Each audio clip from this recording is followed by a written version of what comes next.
Can you believe we're already in fourth quarter of 2024? I mean, we have like 2.5 months left of this year. That is so crazy. So with that being said, that means it's time for me to do a third quarter sinking funds update to see how much money I was able to save over the past quarter and how much I've been able to save overall year to date. So what I'll be doing today is counting to see how much is in my binders that I keep on cash. But then I'm also going to look at my digital sinking funds and see how much money I've been able to save. And then we're going to count it up at the end and make sure I'm on track with reaching my goals. I don't know if you guys are like me, but one of the best feelings is being able to open your binders and count and see how much you've been able to save, or looking at your digital sinking funds and seeing how much interest you've been able to accumulate for the past month, the past quarter, for the whole entire year. So that's what we're going to do today. So before we go ahead and jump into the video, make sure you go ahead and hit that subscribe button and click that notification bell so you don't miss any updates like this video here. And let's go ahead and see if I was able to meet my goals so far for 2024. Let's hop into it right now.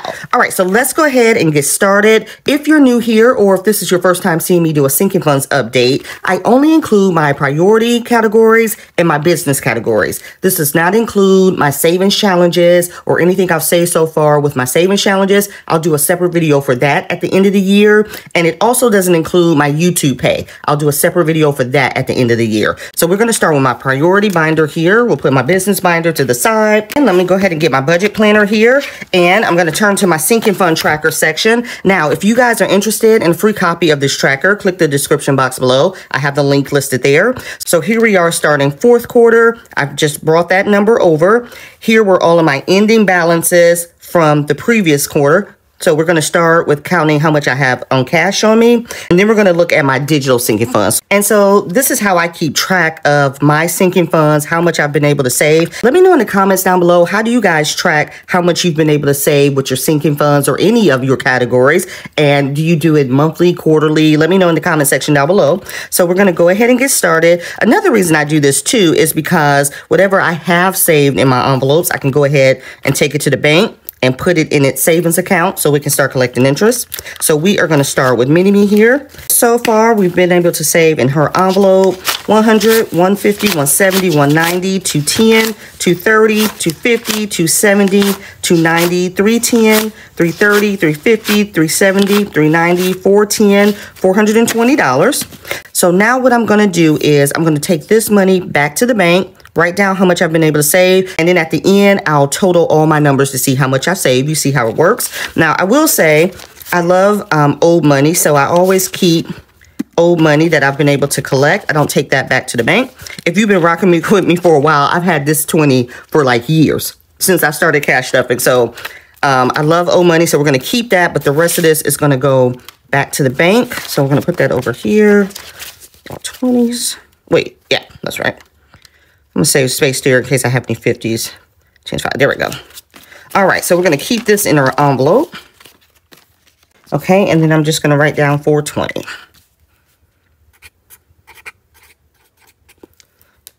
All right, next up is car maintenance. I don't put too much in my car maintenance. My goal right now, I'm just trying to get to 1,000. I only have $10 in here. Again, it's a new car. I haven't been putting as much. So I'm going to keep that $10 in there, since I haven't been putting too much in there. Next is medical. My goal for my medical envelope is to get to my first 1,000 and then move to my second 1,000. So in medical, I have $20, $40, $50, $60. I think I'm going to keep that in here. Yeah, we'll take that to the bank. There's no reason to keep that. Okay, we'll take that back to the bank too. Okay, next up is miscellaneous. Miscellaneous, I don't have a high yield savings account for, so I just keep this in my envelope. So miscellaneous has 100, 20, 30, 40, 50, 55, 60, 65. So this has 165. My goal for this envelope is to keep at least $200 in here. So we're going to keep this. This will not go to the bank because I don't have a high yield savings account for that. All right, next up is my home envelope. My goal for my home envelope, which is separate from my home emergency fund, is $3K. And let's see how much we've saved. 20, 40, 60, 70, 80, $85 so far.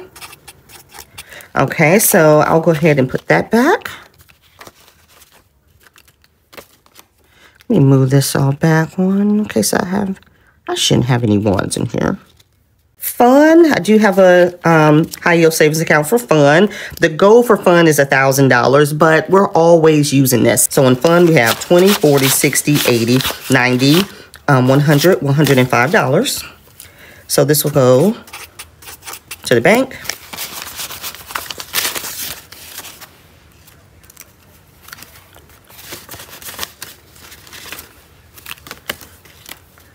All right, next up is clothing. Clothing is another envelope I do not have a high yield savings account for because, again, this is one of those envelopes I'm always taking out of it because, you know, in case I'm always shopping or something like that.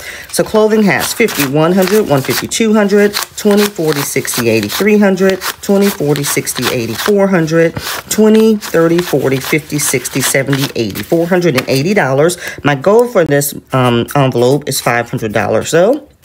So we're at 480 now. What I think I will do is put some of these 20s away and take that 100, 20, 40, 60. Let's get the ugly bills to send back to the bank. Hold on. 20, 40, 60, 80. Okay. Do y'all do that? I'm like, I'm putting my ugly bills in the bank. Okay. 20, 40, 60, 80, 100 can go to the bank. And I'll take that 100. All right. And let's just double check that we are still at 420 once I did that. 100, 150, 200, 250, 300, 20, 40, 60, 80, 400, 420, 30, 40, 50, 60, 70, 80. There we go. Next up is Amazon. We have 20, 40, 60, 80. Sorry. We're gonna trade out that blue and give that little treasure to the bank. Okay, we have 20, 40, 60, 81, 20, 40, 60, 82, 20, 40, 60, 83, 20, 40, 50, 60, 70, 80, 94, 5, 10, 15, 20, 420 in Amazon. Good deal. Lastly, in this binder, we have my travel envelope. Now, I do need to make a savings account for this. I just haven't done it yet. This is one of my newer sinking funds, so I do need to make sure I set up an account for this, and I will get that done. So the next time we do an update, I will have a savings account created for this. So in travel, we have 100, 20, 40, 60, 80, 200, 20, 40, 60, 80, 90, 300, 10, 20, 30, 40, 50, 60, 70, 80, 90, 400, 45, 410. Okay, good deal. That is all of my priority sinking funds. Now let's get into my business binder and see how much we've been able to save. Many of the categories oh, this is light. Many of the categories in my business binder as well, I may not have high yield savings account set up for them yet, but I need to start working on that to get those set up. So let's see how we're doing over here with our business binder. All right, now if you guys are enjoying this video, please make sure you go ahead and hit that like button and drop in the comments below. Let me know if you enjoy seeing videos like this. I do this once a quarter, and then at the end of the year, I count up everything I've been able to save as far as my sinking funds, as far as my savings challenges, and how much I made for YouTube for the whole year. So let me know what you think. First up is post office. Post office, I do have an account in the bank for. In post office, we have 20, 40, 50, 60, $70. So I'm just going to put $70 here. So what I think I'm going to do, I'm just going to hold on to post office in my envelope. I'm trying to save $150 to pay it off for the year come January. So I'm just going to keep this in my binder until I'm able to get that $150. And then I'm just going to put that in the bank to pay for its yearly bill.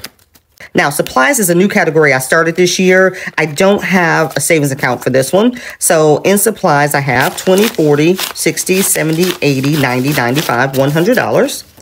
Okay, so we'll go ahead and put that down. Next up is subscriptions. This is also another new one. I do need to open up an account for my subscriptions because as I plan to save money to pay off all of my subscriptions annually, this needs to be in an account collecting interest while I do that. So I do need to set up one for this. So I need to set up one for travel. I'm gonna put a little circle next to travel and subscriptions. These are the ones I know I need to set up an account for. Okay, so far in subscriptions, we have 50, 100, 20, 40, 60, 80, 200, 20, 40, 60, 80, 300, 310, 320. See, as you go through this is what I'm talking about. This helps you keep yourself accountable with your categories, with your savings. Just that quick, I'm like, oh yeah, I need to set up accounts for these. So this is why it's important to do this and stay on track with your savings and your categories and your goals for the year. This is exactly why I do it. All right, social media is next. This is probably another one I probably should have an account for. Let's put a little dot next to that for sure. This one, social media, I have 20, 40, 50, 60, 70, 80, 90, 100, 5, 10, 15, 120. Yeah, 120. Next is for the creator, for TC. I haven't been really cash stuffing this. Yeah, it has $10 in it. So I'll keep that $10 in there. All right, budgeting just because is next. Let's see how much we have in here. We have 20, 40, 60, 70, 80, 90, 100, 110, 120. All right, very good. And I do have an account for budgeting just because, so let's go ahead and put this back to the bank. Okay. And then Canva is next. I don't have an account for Canva. But again, I think I'm just going to set up an account for all my subscriptions and keep it in there. So Canva, we have 10, 20, 30, 35, 40, 45. So we got $45. Last but not least, I have charity. I do not have a savings account for charity. Again, this is just money I want to grab quickly and just probably put back into my account if I've used it for something. So charity has 20, 40, 50, 60, 70, 80, 91, 10, 20, 25, 30, 35, 40, 45, 50, 51, 52, 53, 54, 55. 155 on a goal of 250, so that's really good. I probably will need to do a cash condensing.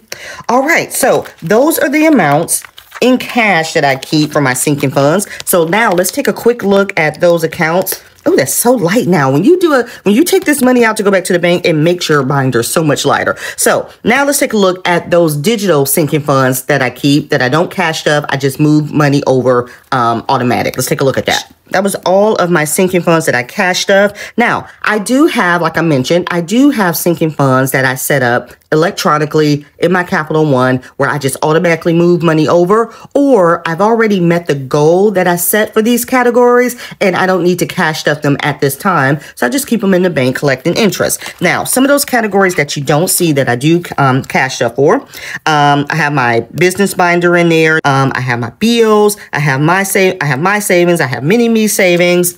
Right. And then I have, of course, Christmas. Now, Christmas, I take the first paycheck of every month. I move $150 automatically over into my Christmas high yield savings account. So you don't see that. I just move it. There's no sense in me cash stuffing it. I just move it over so it can collect interest. So that's what that account is for. This account right here is very important. If you all don't have one and you have children and you collect child support, this is my after child support savings account so that I'm saving money. So when my child support ends, when my child turns 18, I'll have a nice cushion there. This is my home emergency fund. This is fully stuffed. I met the goal of 3K. So it just sits there collecting interest. Let's see. I have one for appliances. I have one for family. I've met that goal. My backup savings accounts, the Save Up and the savings cushion. This is for my nieces and nephews. This is me saving for Mini-Me's new car.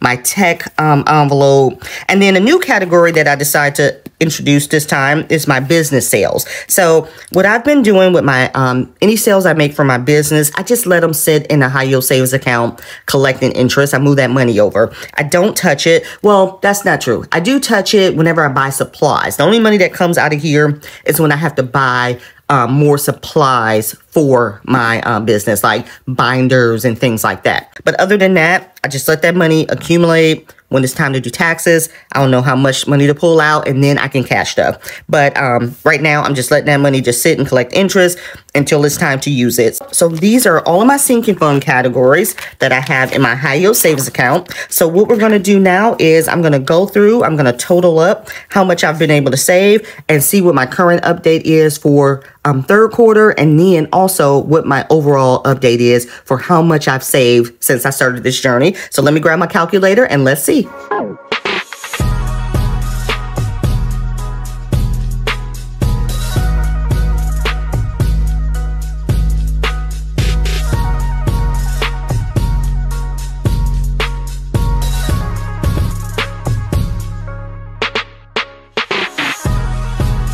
Oh my God, you guys, this is amazing. This is why I do this. So my total for third quarter is $56,223. That is my overall savings, with the difference between second quarter and third quarter being $16,922. Now, a big chunk of that is because of my sales that I've been making in my shop. So I just want to say thank you to everyone who supports my shop and who's been purchasing from my shop. But that is just so awesome. Oh my God, I'm blown away. And this is why I stick to my journey. I stay consistent. And if you guys don't take anything away from this video, please do this is one of the main reasons why it's so important to set goals for your sinking funds or whatever it is that you're saving for. By holding yourself accountable, by setting those goals, it helps you, it helps to have a clear perspective of what you're saving for. And again, you're not just stuffing just for the sake of stuffing. Make sure that you're setting goals for what you want to save for. And when you have something like that to motivate you, it helps keep you on track. So I hope you guys enjoyed this video. If you did, don't forget to hit that subscribe button. I would really appreciate it. And with that being said, I hope you guys enjoyed this video and I will see you back next time.